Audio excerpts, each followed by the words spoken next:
A lot of the ways of life that we've come to think about as transgender have actually been with us for a very long time. Now, not even trans people, like there have been different ways of doing man and doing woman and boy and girl across time and across cultures, including on this land. So the idea that all this is new is kind of a misnomer. I'm Dr. Airton, and I'm assistant professor in the Faculty of Education at Queen's University and the author of Gender Your Guide, a gender-friendly primer on what to know, what to say, and what to do in the new gender culture.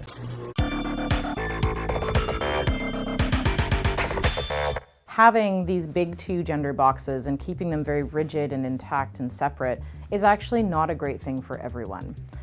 All of us has ways in which we don't perfectly align with what other people think we should do in relation to the gender that we were assigned or that we identify with. So, for example, there's a huge expectation that women of a certain age are going to want to be mothers. So all those little questions and inferences and ways that people get read into that role, those are also examples of how the rigid idea of woman is someone who wants to be and is a parent, and is a mother in particular. So that expectation and many others about body shape and body size and career and the proper place for people based on their gender, I mean, those are things that constrict a lot of people.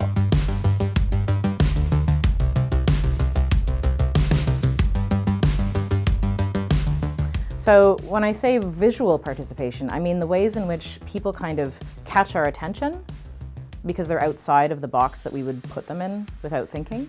Because I walk around the world like this, I have become kind of a master of spotting when someone's about to do a double take. So someone sees me, right? They're like, and then they do this thing where they like look over here, and then as soon as they get to me, they're like, meow, and then they quickly go over here.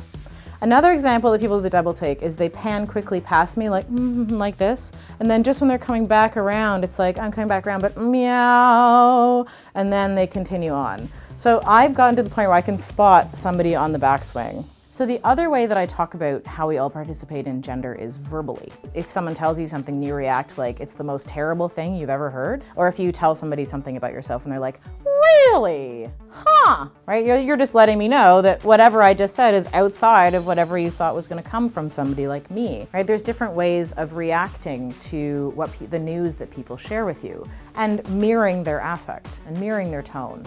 And listening in for how they're experiencing something like a new job or a decision about children or a decision about what to wear, and just getting a bit more information and remaining a bit neutral in how you are reacting until you figure out what that means for them. So those things are things that sort of downgrade our expectations of other people and don't make assumptions about other people, but they're also things that people like me pick up on.